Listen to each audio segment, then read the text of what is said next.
देखने वाले हैं प्रश्नावली 8.2 जो कि आपकी नई बुक में क्या दिया है 7.2। अध्याय 8 बहुत इंपॉर्टेंट है बच्चों। इसमें आपको परसेंटेज और क्रय मूल्य, विक्रय मूल्य क्या होता है, अंकित मूल्य क्या होता है, इस प्रकार के क्वेश्चन आपको मिक्स में मिलेंगे जो कि आपको डेली रूटीन लाइफ में भी काम आने वाले क्वेश्चन है। चलिए इन क्वेश्चन को हम अच्छे से बनाते हैं। इनको बनाने से पहले हम बच्चों इसका इंट्रोडक्शन देखेंगे, बेसिक इसका जो भी होता है, कितनी टर्म्स होती है इसके अंदर, वो सब देखने वाले हैं। चलिए फिर इसको बनाते हैं। कंसेप्ट क्या है इसके, कंसेप्ट क्या होते हैं इसके कंसेप्ट, ठीक है। अब देखिएगा इसमें कितनी 3 टर्म्स होती हैं, क्रय मूल्य, विक्रय मूल्य और आपका अंकित मूल्य। तो तीनों टर्म्स को अच्छे से समझते हैं। देखिए पहली कौन सी होगी आपकी, पहली होगी आपकी क्रय मूल्य। क्या होता है क्रय मूल्य, क्रय मूल्य। दूसरा क्या होगा बच्चों, दूसरा होगा आपका विक्रय, विक्रय मूल्य, विक्रय मूल्य। तीसरा क्या है बच्चों आपका अंकित, अंकित मूल्य। ये तीनों टर्म्स में ही आपको क्वेश्चन पूछेंगे, सारे क्वेश्चन इसी टर्म्स पे बेस्ड रहेंगे आपके। देखिए क्रय का मतलब क्या होता है, जिस मूल्य पर हम वस्तु खरीदते हैं।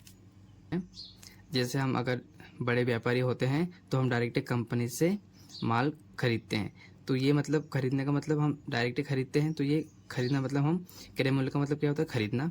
विक्रय, देखो विक्रय बोलने में टाइम लग रहा है, मतलब विक्रय का मतलब क्या होता है बेचना, कितने में हम बेचते हैं, जितने में खरीदते हैं उतने में तो बेचेंगे नहीं, तो कुछ प्रॉफिट पे बेचते हैं, उसको बोलते हैं विक्रय मूल्य। अब अंकित मूल्य क्या होता है, देखिए आप जब शॉपिंग मॉल में जाते हैं तो आपको जींस हो, जो भी चीज़ें खरीदते हैं आप, उसके ऊपर एक स्टिकर चिपका रहता है जिसपे आपकी MRP लिखा रहता है, उसको ही क्या बोलते हैं बट्टा या छूट। अंकित मूल्य को क्या बोलते हैं छूट, बट्टा, ठीक है। तो चलिए इसको अच्छे से और समझते हैं। देखिएगा तो वहां से हमको कितने में मिलता है बच्चों, जैसे कि मान लेते हैं 100 रुपये में मिलता है आपको, ठीक है। क्योंकि हम खरीद के लेके आए हैं तो हमको बेचना है, तो हम सबसे कम कीमत में खरीद के लेके आते हैं। तो हम कितने में खरीद के लेके आते हैं, 100 में खरीद के लेके आते हैं। विक्रय मूल्य का क्या मतलब होता है कि हम उसे कितने में बेचेंगे, प्रॉफिट में बेचेंगे थोड़ा बहुत, तो हम उसको बेचेंगे 120 रुपये में, ठीक है बच्चों। अब अंकित मूल्य क्या होता है, देखिए अंकित मूल्य वो होता है बट्टा। क्या होता है बट्टा, मतलब हम 100 रुपये में लेके आए, उस पर स्टिकर चिपकाएंगे। जैसे आप जाते होंगे शॉपिंग मॉल में तो वहां पर आप देखते होंगे कि उस पर MRP लिखा रहता है ना।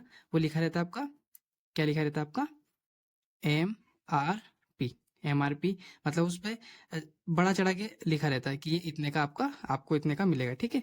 तो वो कितने का यहाँ हम लिख लेते हैं 150 का होगा, स्टिकर चिपका देते हैं बच्चों, आपने देखा होगा। तो उस पे 150 लिखे रहते हैं, पर वो हमको डिस्काउंट देके कितने में दे देंगे, हमको 120 में दे देते हैं, ठीक है। तो क्या होता है रियल में, क्रय मूल्य मतलब 100 में खरीद के लेके आते हैं, 150 का स्टिकर लगाते हैं और हमको 120 में देते हैं। तो क्रय मूल्य क्या होता है, क्रय मूल्य का मतलब होता है कि जिस मूल्य पर वस्तु हम खरीद के लेके आए। विक्रय मूल्य का मतलब क्या होता है कि जिस, विक्रय मूल्य का मतलब होता है जिस मूल्य पर वस्तु हम बेचेंगे। और अंकित मूल्य का मतलब होता है बट्टा। बट्टा मतलब वहां छूट जो अंकित मूल्य पर देते हैं, अंकित मूल्य पर देते हैं। अब आपको देखो प्रॉफिट और ये कैसे पता चलेगा, प्रॉफिट किस पे निकलता है, आपको प्रॉफिट किस पे निकलता है और डिस्काउंट क्या होता है। देखो आपको प्रॉफिट अगर निकालना है आपको, तो प्रॉफिट आपका निकलता है इन दोनों के से, है ना। क्रय मूल्य और विक्रय मूल्य से आपको मिलता है प्रॉफिट, कि आपको कितने का प्रॉफिट, प्रॉफिट होता है। तो आप आपसे प्रॉफिट पूछेंगे, लाभ पूछेंगे, ठीक है। तो आपको क्रय मूल्य और विक्रय मूल्य दोनों के, दोनों से निकलता है आपका प्रॉफिट। डिस्काउंट का रहता है, तो डिस्काउंट आपका निकलता है इन दोनों से, ठीक है बच्चों। डिस्काउंट किससे निकलता है आपका, इन दोनों से। क्या निकलता है आपका डिस्काउंट, ठीक है, डिस्काउंट। तो याद रखिएगा, ये कंसेप्ट इसलिए बता रहा हूँ बच्चों कि हमको यही पूछने वाले हैं। अंकित मूल्य और क्रय मूल्य दिया होगा तो विक्रय मूल्य पूछेंगे आपसे, अगर क्रय मूल्य दिया होगा तो विक्रय मूल्य और अंकित मूल्य पूछेंगे। अगर अंकित मूल्य पूछने वाले हैं तो विक्रय मूल्य और, आप सॉरी अंकित मूल्य और विक्रय मूल्य देंगे। तो इस प्रकार हमको करना है। अब इसके सूत्र कुछ भी नहीं होता है, एक छोटा सा ट्रिक मान लीजिए, या छोटा सा होता है, मैं यहाँ पे लिख के बता देता हूँ, इसका थोड़ा सा और ध्यान रखिएगा। देखिएगा क्या है वो, क्या दिया है आपको, नोट करके लिख लीजिएगा या ट्रिक करके लिख लीजिएगा, ठीक, ठीक है। क्या है वो बच्चों, देखो अगर आपको वैल्यू बराबर देंगे A और B, मान लो ये दो वैल्यू है, ठीक है। तो ये वैल्यू अगर बराबर देते हैं तो आपको क्या करना है, सी बराबर बी को ऊपर लिख देना है, ए को नीचे, और ये जो सी रहेगा इसको उठा के फिर मल्टीपल में इधर लेके जाएंगे। बस ये सूत्र मान लीजिए, या थोड़ा सा इस प्रकार का आइडिया मिल जाता है आपको, ये ट्रिक है। ठीक है, चलिए हम क्वेश्चन की ओर चलते हैं। बता दिए कौन कौन सा, पहला, दूसरा, तीसरा, चौथा और आपका इधर से पांचवा हटा दिया है बच्चों। ठीक है, पांचवा इधर से आपका हटा दिया है। तो हमको कौन कौन से क्वेश्चन पढ़ने हैं आपको, जो टिक लगी, मतलब छठा पढ़ना है, सातवां भी नहीं पढ़ना है आपको, और फिर आठवां, नौवां, 10वां, 11वां। तो हम छठा बनाएंगे बच्चों, क्योंकि प्रश्न नई बुक में क्या दिया है, प्रश्न क्रमांक 1 कौन सा क्वेश्चन दिया है आपका, छठा क्वेश्चन दिया है। तो हम छठा क्वेश्चन अच्छे से समझते हैं। ठीक है, चलिए क्या दिया है बच्चों, उसको अच्छे से पढ़ लेते हैं। देखो, सेल के दौरान, सेल का मतलब समझ गया ना, अंकित मूल्य, मतलब उस पर क्या है, सेल लगी हुई है। तो सेल के दौरान एक दुकान सभी वस्तुओं के अंकित मूल्य पर, अंकित मूल्य मतलब जो स्टिकर चिपका था 150 वाला, उस छूट पे आपको 10% बट्टा देता है। ठीक है, मतलब 10% की छूट देती है। तो रुपये 1450 अंकित मूल्य वाला, ठीक है, उसको मतलब छूट दे चुके हैं। अंकित मूल्य वाला एक जींस और 2 कमीजें। अब देखो, जींस एक खरीदा है किसने का, 1400 रुपये का, है ना। जींस कितने का खरीदा है, एक जींस 1450 का, और 2 कमीजें खरीदी है उसने। ठीक है, जिनमें से प्रत्येक का अंकित मूल्य, प्रत्येक का मतलब है कि एक, देखो एक की वैल्यू दे दी हमको, जींस सॉरी कमीज है कितने, 2, पर हमको एक की प्राइस दी है 1850, तो 2 का कितना हो जाएगा, 1700। ठीक है, को खरीदने के लिए किसी ग्राहक को कितना भुगतान करना पड़ेगा। ये क्वेश्चन हम बहुत अच्छे से बनाएंगे। चलिए बच्चों देखते हैं इसको। अंक पहला है ना, पहला लिखेंगे हम, क्योंकि नई बुक में पहला दिया है उसको, इसको बनाते हैं अच्छे से। अब देखो जो जो दिया है उसको पहले लिख लेते हैं बच्चों। तो क्या दिया है, सभी वस्तुएं, ठीक है,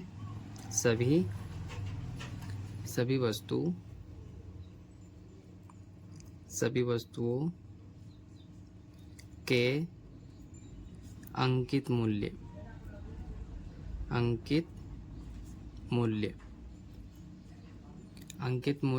पर छूट कितनी दी वो लिख लेते हैं। अंकित मूल्य पर बट्टा कितना दिया बच्चों,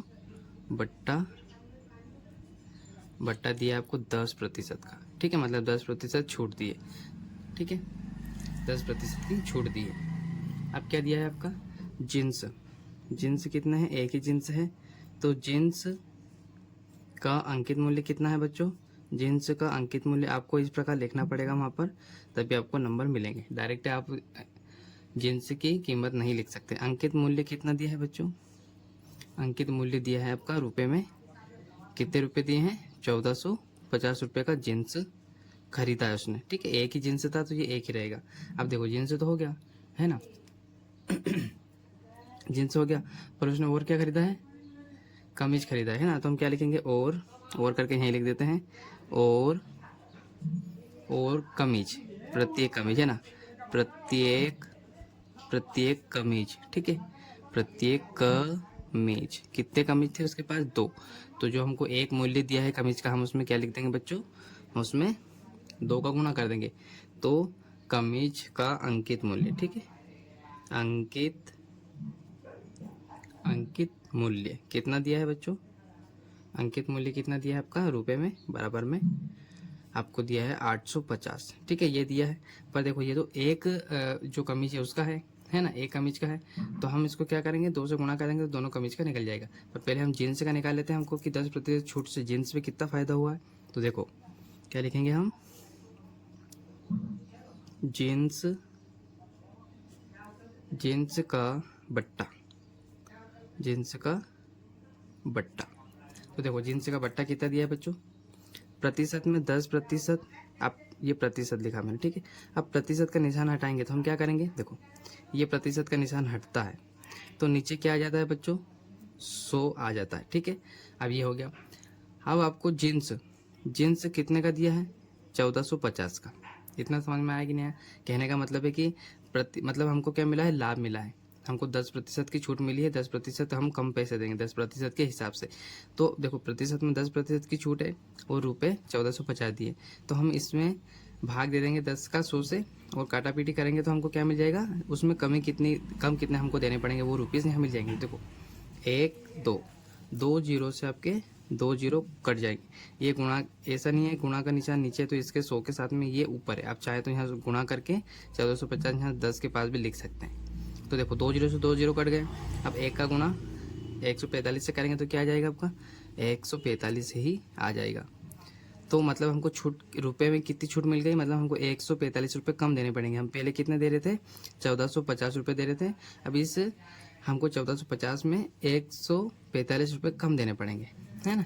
कम देने पड़ेंगे मतलब हम माइनस कर लेंगे, ठीक है। तो यहाँ पर क्या लिखेंगे जींस जींस जींस का नया मूल्य कितना है। नया मूल्य कितना है बच्चों, देखो तो हमको पुराना दिया था 150, उसमें हम माइनस कर देंगे 145, तो हमको मिल जाएगा नया। तो माइनस करेंगे तो कितना आएगा आपका 1305 रुपये देने पड़ेंगे आपको, ठीक है। कितने देने पड़ेंगे आपको 1305 रुपये देने पड़ेंगे। तो देखो नए जींस का भाव मतलब देखो पहले हमको 1450 देना पड़ता था, पर 10% की छूट के कारण हमको 145 रुपये कम देने पड़ेंगे। तो अब कितने देंगे हम, जींस की कीमत कितनी रहेगी 1305 रुपये। इसी प्रकार हम कमीजों को कर लेते हैं, है ना। देखो कमीज में क्या होगा आपका, यहाँ लिखते हैं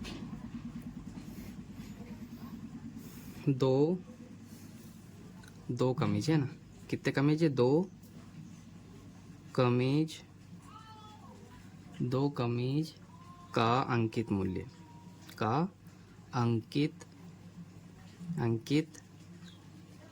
ठीक है। अंकित मूल्य देखो 2 का दिया है अंकित मूल्य, तो हम क्या करेंगे 2 का गुणा करेंगे, क्योंकि यहाँ पर हमको 1 का दिया था। एक कमीज की वैल्यू कितनी है 850 रुपये, पर अपने पास कितने कमीज है 2, तो हम 2 का गुणा कर देंगे, तो हमको 2 की वैल्यू मिल जाएगी आपकी, ठीक है। तो हम यहाँ पर क्या लिख देंगे, यहाँ पर हम गुणा करेंगे तो कितना आएगा आपका, गुणा करेंगे तो आ जाएगा आपका 1700 रुपये, ठीक है। 1700 रुपये आ जाएगा आपका 1700, ठीक है। तो अब देखो ये हो गया। अब इस पर भी क्या है, अपने को 10% की छूट दिया ना, तो हम वही करेंगे जो अभी हमने किया था। तो हम क्या करेंगे कमीज पर बट्टा, ठीक है। कमीज पर बट्टा या छूट भी लिख सकते हैं आप, ठीक है बच्चों, बट्टा या छूट, ठीक है। छूट तो कितने की छूट मिली हमको 10%। कितने की मिली बच्चों 10%। तो इस प्रतिशत का मतलब क्या होता है कि 10 लिखेंगे और ये प्रतिशत का निशान हटता है तो 100 नीचे आ जाएगा। और इस बार मैं आपको कन्फ्यूजन दूर कर देता हूँ, मैं गुणा यहाँ पे करके जो आपका 1700 है उसको मैं यहाँ पर लिख देता हूँ, ठीक है। अब आ गया ना समझ में। तो 2 जीरो से आपके 2 जीरो कट जाएंगे। आप 10 का गुणा 17 से करेंगे तो कितना आएगा बच्चों 10 गुणा 17, तो कितना आ जाएगा 170 आ जाएगा, ठीक है। 170 आ जाएगा आपका। अब 170 का क्या करेंगे हम 170 1700 में से माइनस कर लेंगे तो हमको नया मूल्य मिल जाएगा, ठीक है। नया मूल्य आपको मिल जाएगा। चलिए तो क्या लिखेंगे हम यहाँ पर नया मूल्य है ना, कमीज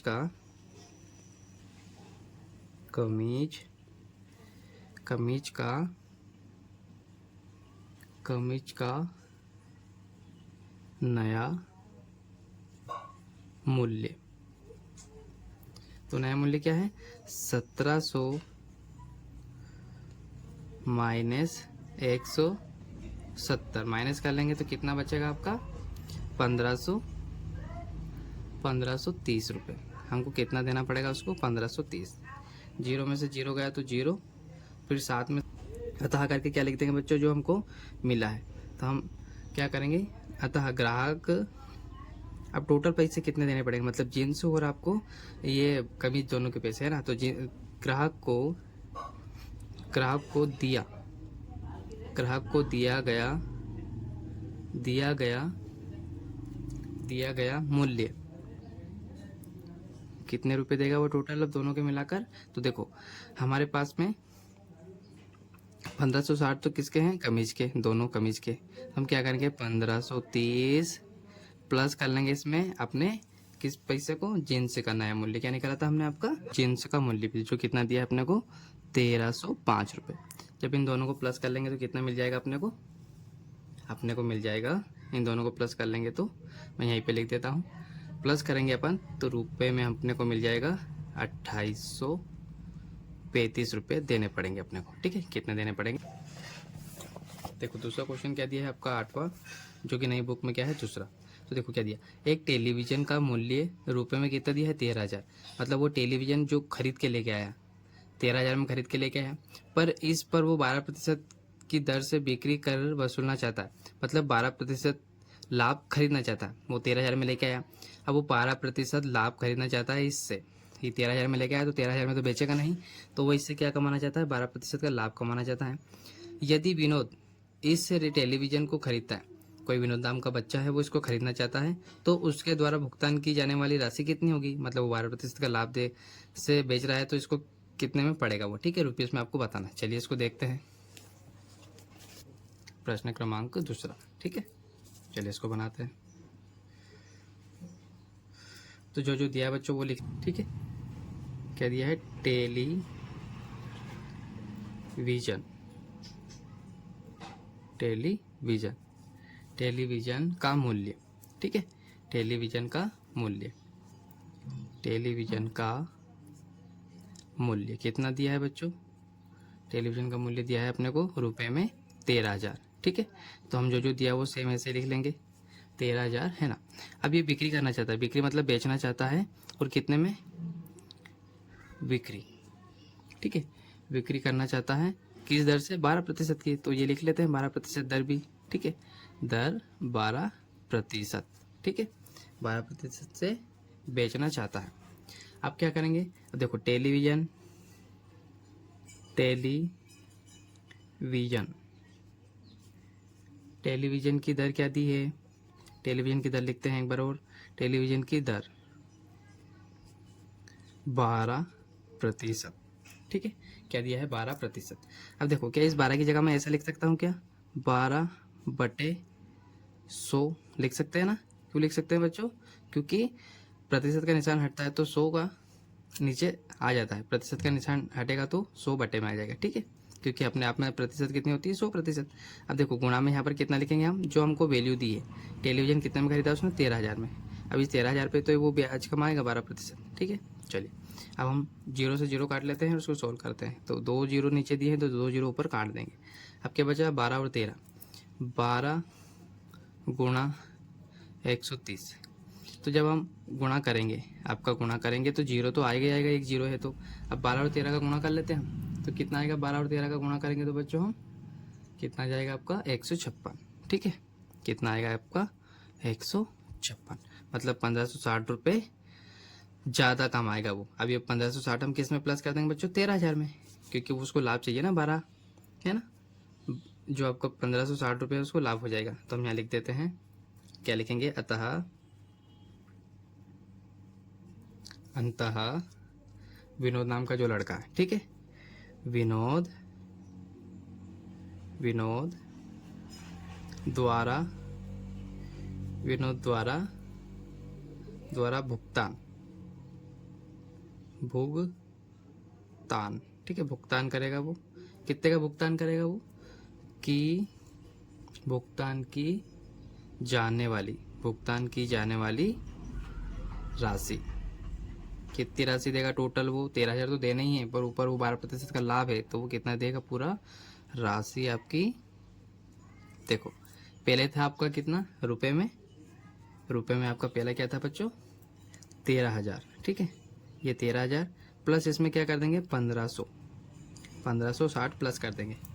तो चलो प्लस करते हैं, देता हूँ। देखो 13,000 दिया है, नीचे लिखना है आपको, तो पीछे से हमेशा लिखना स्टार्ट कीजिएगा, 0 6 5 और आपका 1, ठीक है, ये। तो जब हम प्लस करेंगे तो 0 6 ऐसा कैसा, 5 भी ऐसा कैसा, 3 और 1 हो जाएगा आपका 4, जो कि यहाँ भी हो सकता था, क्या था, 3 हो गए थे ना अपने 3 संख्या, तो 1 और 3 4 हो जाता आपका, और 1 ऐसा कैसा आ जाता, ठीक है। तो ये 4 और 1 ये ऐसा कैसा, ठीक है, इस प्रकार आप प्लस कर लीजिएगा।